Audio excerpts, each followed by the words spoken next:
स्तुति महिमा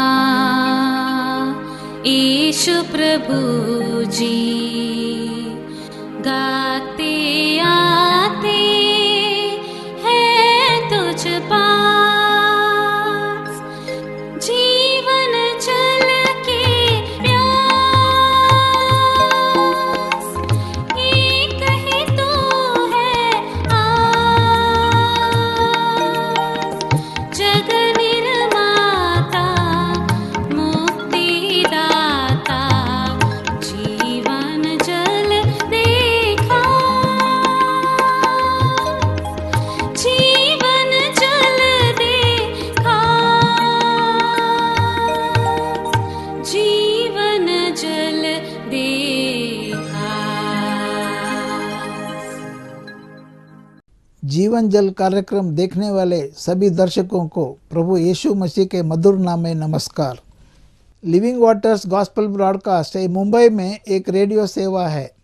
इसे हेराल्ड मैग्रेगर 1953 में जब न्यूजीलैंड से आए आरंभ किए थे, जो आज तक परमेश्वर की दया से अच्छी तरह से चल रही है। इसके लिए परमेश्वर की स्तुति हो। इसके अलावा 2013 से टीवी प्रोग्राम भी चालू है, उसके लिए परमेश्वर की स्तुति हो।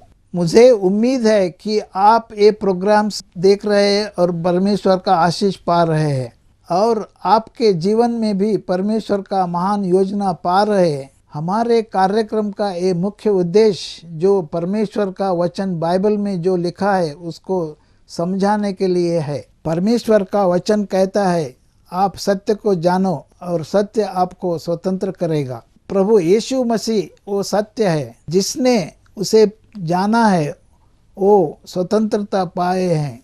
हम वही उसका ही गवाही है, और हमारे जैसे कई लोग यीशु मसीह को पहचाने और स्वतंत्र हो गए हैं। क्या आपने प्रभु यीशु मसीह को आपका उद्धारकर्ता जाना है? जो आप जीवन जल प्रोग्राम निरंतर देखते रहे और आशीष पाते रहे। परमेश्वर आपको आशीष दे। धन्यवाद।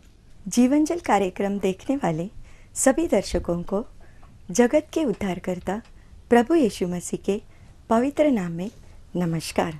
यूहन्ना अध्याय 7 और पद 37 में पवित्र शास्त्र वचन में ऐसा लिखा हुआ है, यीशु ने लोगों से पुकार कर कहा, यदि कोई प्यासा है तो मेरे पास आकर पिए। जो मुझ पर विश्वास करेगा उसके हृदय में से जीवन के जल की नदियाँ बह निकलेगी। क्या आप जीवन में प्यासे हैं या सच्चाई की तलाश में हैं? प्रभु यीशु मसीह आपके प्यास को बुझाना चाहते हैं, आपके सवालों का जवाब देना चाहते हैं।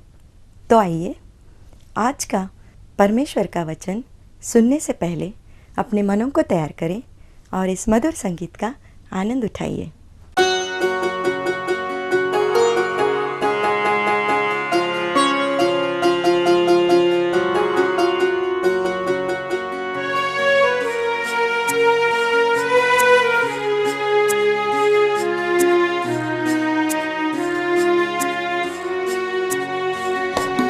संपूर्ण जीवन मेरा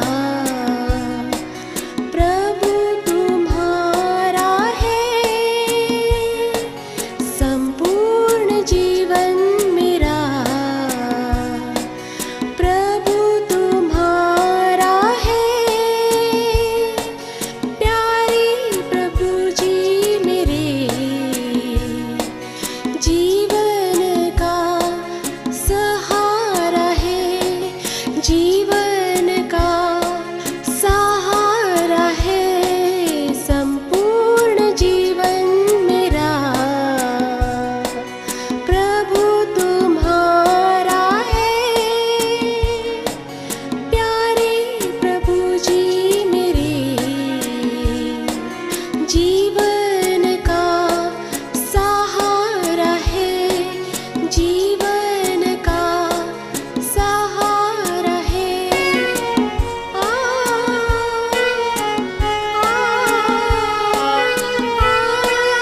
तुझसे जब मैं भटक गई, जीवन को तूने सहारा दिया। तुझसे जब मैं भटक गई, जीवन को तूने सहारा दिया। अच्छा चरवाहा बनकर तूने मुझे तब ढूंढ लिया। अच्छा चरवाहा बनकर तूने मुझे तब ढूंढ लिया। अब से प्रभु मैं गाऊंगी, तेरा वचन सुनाऊंगी। अब से प्रभु मैं गाऊंगी, तेरा वचन सुनाऊंगी। संपूर्ण जीवन मेरा प्रभु तुम्हारा है। संपूर्ण जीवन मेरा प्रभु तुम्हारा है।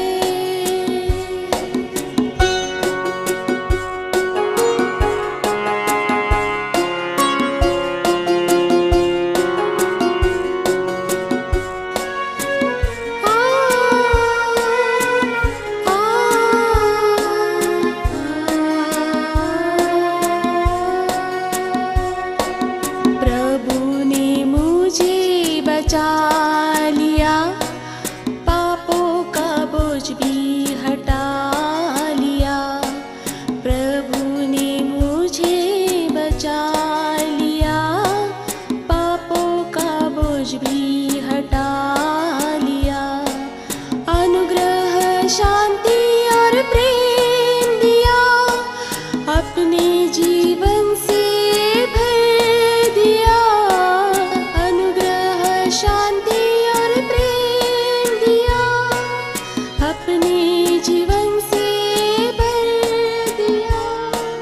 पापों से मन फिराओ तुम, दिल से विश्वास लाओ तुम। पापों से मन फिराओ तुम, दिल से विश्वास लाओ तुम। संपूर्ण जीवन मेरा प्रभु तुम्हारा है। संपूर्ण जीवन मेरा प्रभु तुम्हारा है। प्रभु तुम्हारा है। प्रभु यीशु मसीह के नाम से एक बार फिर आपको नमस्कार। आइए अपना ध्यान परमेश्वर के वचन पे ले। बड़ी आशा और उम्मीद के साथ बैठे कि प्रभु बोल, तेरे लोग सुन रहे हैं। मैं आज आपका ध्यान परमेश्वर के अगुवाई के अनुसार उत्पत्ति की किताब 5वीं अध्याय 21 से लेकर 24 पद आपके लिए पढ़ना चाहता हूँ। जब हनोक 65 वर्ष का हुआ तब उसने मेतुसेला को जन्म दिया। मेतुसेला के जन्म के पश्चात हनोक 300 वर्ष तक परमेश्वर के साथ साथ चलता रहा और उसके और भी बेटे बेटियां उत्पन्न हुई। और हनोक की कुल अवस्था 365 वर्ष की हुई और हनोक परमेश्वर के साथ साथ चलता था। फिर वो लोप हो गया क्योंकि परमेश्वर ने उसे उठा लिया। प्यारो, अगर आप बाइबल को पढ़ने वाले व्यक्ति हैं तो हनोक के बारे में आपने जरूर पढ़ा होगा। और हनोक का ये छोटा सा वर्णन जो परमेश्वर के आत्मा ने अपने वचन में दिया है, परमेश्वर उससे भी हमसे बहुत कुछ बोलते हैं और बोलना चाहते हैं। हनोक के बारे में पहली बात, उसका नाम का अर्थ हनोक। ऐसा कहते हैं कि इस शब्द का 2 अर्थ है। एक है समर्पण और दूसरा है अनुशासन। और ये कितनी अच्छी एक सच्चाई है। वो मसीह कैसा जिसके जीवन में परमेश्वर और यीशु मसीह के प्रति समर्पण न हो और जिसके जीवन में परमेश्वर के वचन का अनुशासन न हो। तो आइए इस आज के चिंतन में परमेश्वर का आत्मा हमारे हृदय को अगर जांचता है, देखता है, या वचन के आईने के सामने हम खड़े रहते हैं, तो क्या ये दोनों पहलू हमारे जीवन में है या नहीं? क्या मैं अपने आप को मसीही कहता हूं?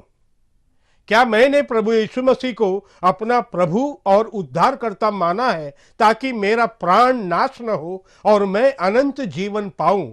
तो मेरे लिए ये जरूरी है, ये अवश्य है। क्या अवश्य है? कि मैं अपने जीवन में अपना जीवन परमेश्वर को समर्पित करूं। प्यारो, बहुत से ऐसे लोग हैं जो मसीह में है, मसीह से प्रेम करते हैं, लेकिन मसीह के प्रति समर्पित नहीं है। कुछ जब समय मिला, जब मन हुआ तो प्रभु की बातों में लग गए, मन नहीं हुआ तो अपने अपने कामों में व्यस्त हो गए। आराधना में आते हैं, सोचते हैं कि हमारे लिए इतना ही काफ़ी है, लेकिन हकीकत कुछ और है। हमारे जीवन में प्रभु के लिए समर्पित होने का मतलब है प्रभु के लिए उपलब्ध होना, हमेशा प्रभु की महिमा की धुन में रहना, परमेश्वर की इच्छा जानने का प्रयत्न करना। और जब जब परमेश्वर अपनी इच्छा को प्रकट करता है, वचन हमारे सामने कोई सच्चाई लाता है, उस वचन के अनुसार अपने जीवन को प्रभु को सौंप देना। अगर आप ऐसे करते हैं तो धन्य है।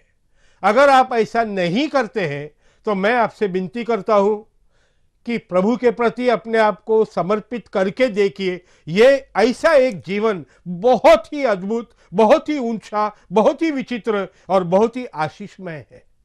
तो दूसरी बात है अनुशासन। प्रभु के साथ चलने के लिए अनुशासन में रहना बहुत जरूरी है। हम प्रभु के साथ चलने का दावा करके चौड़े मार्ग में नहीं चल सकते हैं। हम प्रभु का मंदिर होने का दावा करके संसारिक और शारीरिक अभिलाषाओं में अपना समय नहीं व्यतीत कर सकते हैं। हमारे जीवन पर परमेश्वर के वचन का अनुशासन होना अति आवश्यक है। प्यारो, क्या मेरे व्यक्तिगत जीवन में परमेश्वर का अनुशासन है? क्या आपके पारिवारिक जीवन में परमेश्वर का अनुशासन है? क्या आप जो कदम उठाते हैं, फैसला करते हैं, आप जो योजना बनाते हैं, वो सब परमेश्वर के वचन के अनुशासन के दायरे में है? अगर ऐसा है तो बहुत अच्छा है। ऐसा नहीं है तो प्यारो, आज ही एक कदम उठाना, आज ही एक संकल्प लेना कि प्रभु जी, मेरे जीवन में मैं आपका हर आज्ञा का पालन करूंगा, और उतना ही नहीं, जहां जहां मैं जानता हूं उन चीजों से अपने आप को वंचित रखकर संभाल के आपके सकड़े मार्ग में आगे बढ़ूंगा। दूसरी बात, यहां पे ऐसा लिखा है, हनोक परमेश्वर के साथ चलता था। परमेश्वर के साथ चलने का अर्थ क्या है? तो हमको इब्रानियों की किताब उसका 11 अध्याय का 5 पद पढ़ना पड़ेगा। विश्वास ही से हनोक उठा लिया गया कि मृत्यु को न देखे, और उसका पता नहीं मिला क्योंकि परमेश्वर ने उसे उठा लिया था। उसका उठाए जाने से पहले उसकी ये गवाही दी गई कि उसने परमेश्वर को प्रसन्न किया। परमेश्वर के साथ चलने का मतलब है परमेश्वर को प्रसन्न करके जीवन बिताना। परमेश्वर को प्रसन्न करने का मतलब है परमेश्वर के भय में रहना, परमेश्वर के वचन को मन में रखना। हम जो कदम लेते हैं, जो रिश्ते बनाते हैं, जो सोचते हैं, जो बोलते हैं, वो सब में परमेश्वर हमारे मन, हमारे जहन में रहना बहुत जरूरी है। परमेश्वर के साथ चलने का मतलब है परमेश्वर की महिमा के लिए जीना, छोटे और बड़ी बातों में अवसर ढूंढना कि मैं कैसे परमेश्वर की महिमा, कैसे परमेश्वर के नाम को ऊंचा करूं, कैसे लोगों को बताऊं कि मेरी ये सारी चीजें मेरी होनर के लिए नहीं, परमेश्वर की दया के लिए है। प्यारो, तीसरी बात है परमेश्वर के साथ चलना। इसका अर्थ है परमेश्वर की इच्छा अनुसार चलना। तो यहां पे हम देखते हैं हनोक की ये गवाही दी गई। क्या गवाही है? हनोक परमेश्वर के साथ चलता था। आमोस की किताब में 3:3 में ऐसा लिखा है, क्या दो व्यक्ति एक मन के होए बगैर साथ में चल सकते हैं? क्या दो व्यक्ति एक मत होए बगैर साथ में चल सकते हैं? प्यारो, संसार में लोग चलते हैं ऐसा। अपने अपनी मतलब के लिए, मुझे आपकी बात से मैं वाकिफ़ हूँ या नहीं हूँ, मुझे आप अच्छे लगते या नहीं लगते हैं, मेरी अगर मजबूरी है तो मैं आपके साथ चलने के लिए तैयार हूँ। लेकिन हम मनुष्यों की बात नहीं करते हैं। एक हाथ पे परमेश्वर है, एक हाथ पे मनुष्य है। ये दोनों जब साथ चलते हैं तो इनका मन एक होना अति आवश्यक है। और ये एक मन से परमेश्वर की इच्छा में इच्छा मिलाकर, परमेश्वर के कदम मिलाकर जब एक मनुष्य चलता है, उसका जीवन परमेश्वर को प्रसन्न होता है। तीसरी बात, 5:22 में लिखा है, मेतुसेला के जन्म के बाद हनोक परमेश्वर के साथ चला। इसका मतलब है शायद मेतुसेला के जन्म से पहले हनोक परमेश्वर में मानता था, परमेश्वर का भय रखता था, लेकिन परमेश्वर के साथ पूर्ण रूप से नहीं चलता था। इसका ऐसा भी मतलब हो सकता है कि उसके बेटे के जन्म के समय कुछ हुआ। क्या हुआ हम नहीं जानते। क्या हनोक बच्चे के लिए बहुत तरसता था, उसके बाद बेटा हुआ, इसके लिए परमेश्वर को अपना जीवन समर्पित कर दिया। क्या हनोक की पत्नी ये जन्म के समय में एक गंभीर अवस्था में थी, उसका जान बचेगा कि जाएगा नहीं जानते थे, और हनोक ने परमेश्वर से कहा कि प्रभु जी मेरी पत्नी और मेरे बच्चे को बचा ले प्रभु। और जब परमेश्वर ने दया किया, इस कारण से क्या मेतुसेला हनोक परमेश्वर के साथ चलने लगा, नहीं जानते। लेकिन एक बात स्पष्ट है, मेतुसेला के जन्म के बाद हनोक परमेश्वर के साथ चलने लगा। प्यारो, आप क्या अभी परमेश्वर के साथ चल रहे हैं या आपके जीवन में कुछ होने का इंतजार कर रहे हैं? कोई घटना होना जरूरी है क्या? कोई आपको धक्का लगना जरूरी है क्या? प्यारो, आंसू बहने से पहले, कहीं ठोकर लग के गिरने से पहले अपने होश में आकर परमेश्वर के साथ चलना एक विश्वासी के लिए एक धन्य अवस्था है। और मैं आशा करता हूं आप भी ऐसा करेंगे, आप परमेश्वर के साथ चलेंगे, क्योंकि परमेश्वर ने आपके ऊपर पहले ही बहुत दया की है, आपको बहुत आशीष दी है, परमेश्वर ने आपको प्रतिज्ञाएं दी है, परमेश्वर की कृपा के बदौलत आप जीवित है। कम से कम हम क्या कर सकते हैं, अपने जीवन को परमेश्वर को दे सकते हैं। तो अंतिम बात, 24 पद में ऐसा लिखा है, उत्पत्ति 5:24 में ऐसा लिखा है, और हनोक परमेश्वर के साथ साथ चलता था, फिर वो लोप हो गया क्योंकि परमेश्वर ने उसको उठा लिया।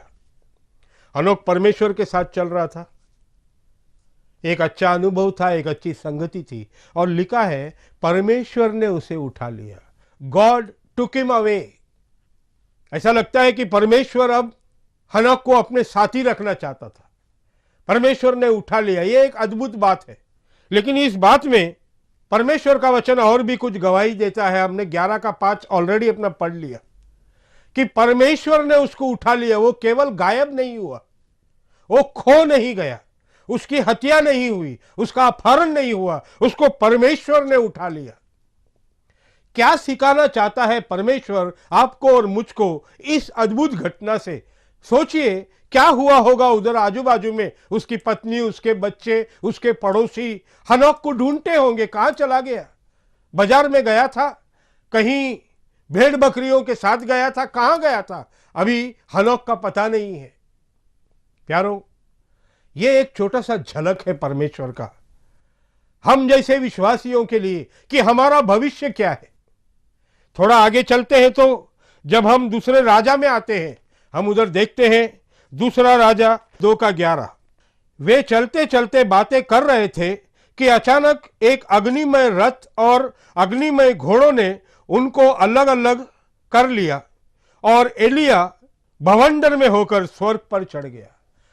इनोक के बारे में इतना ही लिखा है कि वो नहीं था, बाद में लिखा है परमेश्वर उसको उठा लिया। लेकिन हम कैसे समझे ये क्या है उठा लिया? तो आगे चल के हम एलिया के बारे में पढ़ते हैं, और एलिया को जो है परमेश्वर ने एक गवाह रखा।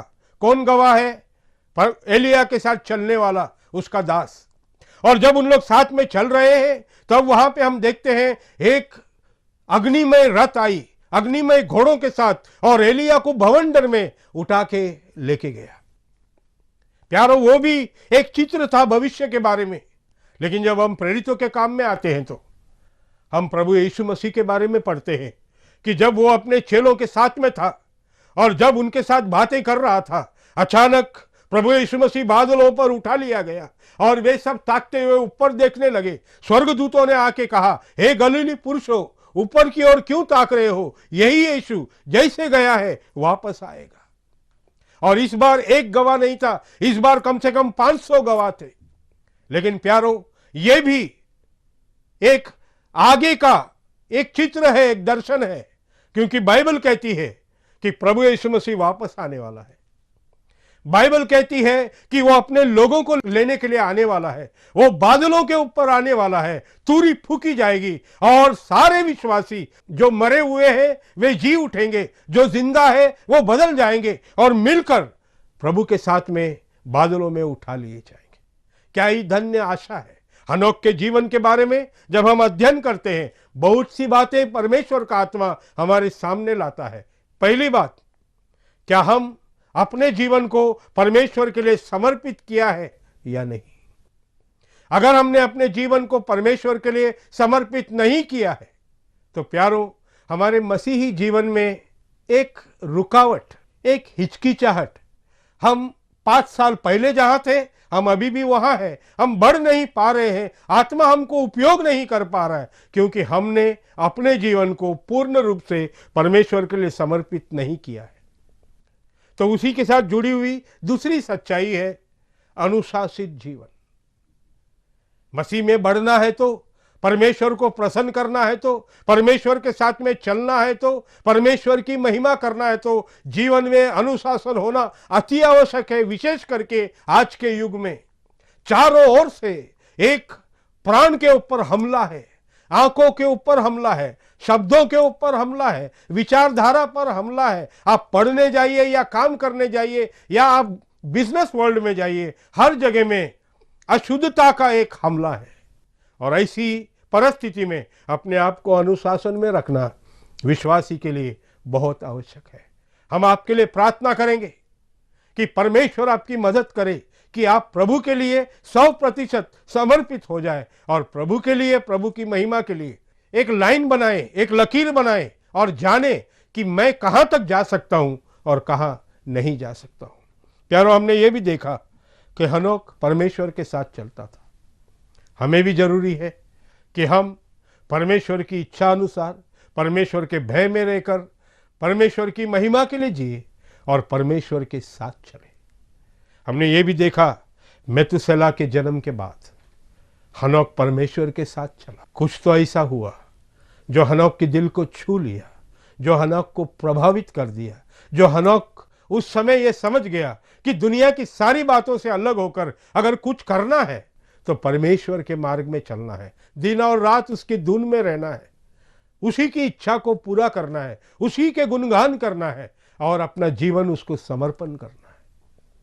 हम भी अपने जीवन में अभी शायद परिस्थिति सब अच्छी है, हम कलीसिया से जुड़े हैं, हमको बाइबल अध्ययन मिलता है, कोई हमारे घर में आ रहा है, लोग हमारे लिए प्रार्थना कर रहे हैं। प्यारो, ज़्यादा देर मत चले, रुकना नहीं, क्योंकि परमेश्वर चाहता है हर व्यक्ति परमेश्वर के साथ चले। हर व्यक्ति का मतलब है हर विश्वासी, हर परमेश्वर का संतान परमेश्वर के साथ चले। और हम अंत में हमने ये देखा कि परमेश्वर के साथ चलने वाला हनोक अचानक उठा लिया गया, परमेश्वर के साथ गया, परमेश्वर के साथ रहा। उसी तरह से आपको और मेरे लिए भी परमेश्वर ने एक अद्भुत भविष्य रखा है, वो तुरी फूकी जाने वाली है और हम भी प्रभु के साथ हमेशा हमेशा के लिए मिल जाएंगे, उसी के साथ में अनंत जीवन बिताएंगे। परमेश्वर हमारी सहायता करे। अगर इन बातों को सुनकर आपके मन में कुछ जिज्ञासा है, आप अपना जीवन प्रभु को देना चाहते हैं, आप प्रभु के साथ चलना चाहते हैं, आप प्रभु की महिमा करना चाहते हैं, कुछ रुकावट है आपके जीवन में, कुछ उलझनों में आप पड़े हुए हैं, आप उससे निकलना चाहते हैं, मैं अभी आपके लिए प्रार्थना करने वाला हूँ। प्यारो, आपका जीवन ऐसा हो जाए कि आपके लिए, आपके परिवार के लिए निश्चित रूप में लिखा नहीं है, लेकिन जब हनोक परमेश्वर के साथ चला, उसका असर, उसका लाभ, उसका फायदा उसके परिवार को बहुतायत से मिला होगा और शायद उसके बाद की पीढ़ी भी परमेश्वर के साथ चलने में उनको आनंद मिला होगा। वैसे ही आपके जीवन में भी हो, ऐसे मेरी प्रार्थना है। कितना ही सुंदर बात लिखा है। कुछ ही व्यक्तियों के बारे में बाइबल में ऐसा लिखा है, वे या वह परमेश्वर के साथ चला। प्यारो, परमेश्वर हमारी सहायता करे, हम परमेश्वर के वचन को अपने मन में, अपने जीवन में मान्यता दे और हम परमेश्वर के साथ परमेश्वर की महिमा के लिए परमेश्वर की राहों में चलकर हम परमेश्वर की स्तुति और प्रशंसा करें। आइए, मैं आपके लिए प्रार्थना कर रहा हूँ, और अगर आप चाहते हैं कि आपके जीवन में एक नया मोड़, एक नया बदलाव आए और परमेश्वर आपको भी ले और आपके द्वारा अपनी महिमा को प्रकट करे, तो आप मेरे साथ ये प्रार्थना कर सकते हैं। स्तुति और प्रशंसा के योग्य महान परमेश्वर, प्रभु, मैं अपने आप को आपके हाथों में सौंपता हूँ। प्रभु जी, मैं आप पर विश्वास करता हूँ, आपसे प्रेम करता हूँ, लेकिन प्रभु, मेरा जीवन में मैं पूर्ण रूप से आज तक आपके लिए समर्पित नहीं था। प्रभु जी, मैं आज अपना जीवन आपको देता हूँ। प्रभु जी, अनुशासन में खरा निकलने के लिए मेरी सहायता कर। ओ पिता परमेश्वर, तेरे साथ चलने में मेरी मदद कर। प्रभु जी, उस धन्य आशा को मन में रखकर उस तुरी फूकी जाने की इंतजार में अपने आप को शुद्ध करते हुए आपकी महिमा के लिए जीवन बिताने में मेरी सहायता कर। ये छोटी सी विनती उद्धारकर्ता प्रभु यीशु के नाम से मांगते हैं, आमीन। प्रियो, अगर आपने ये प्रार्थना की है, परमेश्वर अवश्य आपको उत्तर देगा, परमेश्वर आपको बल देगा, परमेश्वर आपकी अगुवाई करेगा। परमेश्वर के साथ चलते रहे। अगर और जानकारी चाहिए, हमसे संपर्क कीजिएगा, हम आपके लिए प्रार्थना करेंगे, आपको हमेशा याद करेंगे और आपको जो सहयोग कर सकते हैं प्रभु के मार्ग में बढ़ने के लिए करेंगे। परमेश्वर आप सब पर आशीष करे। जय मसीह। क्या परमेश्वर ने इन वचनों के द्वारा आपसे बातें किया है? क्या आप इसी विषय पर अधिक जानकारी प्राप्त करना चाहते हैं या किसी प्रार्थना के विषय को बांटना चाहते हैं? तो निसंदेह हमसे संपर्क करें। हमारा पता living waters gospel broadcast, Nav Bhavna 422 SVS road, post box number 19161, Prabha Devi, Mumbai 400025। प्रार्थना एवं मुफ्त बाइबल कॉरेस्पॉन्डेंस कोर्स के लिए हमें संपर्क करें या अपना नाम और पता SMS कर सकते हैं। हमारा mobile number 0989258074। Email ID gospelbroadcast@yahoo.com। Web address www.lwgb.org। जीवनजल कार्यक्रम को हर सोमवार संध्या 6 बजे और हर बुधवार संध्या 6:30 बजे और हर शनिवार सुबह 8 बजे इसी चैनल पर देख सकते हैं। नमस्कार।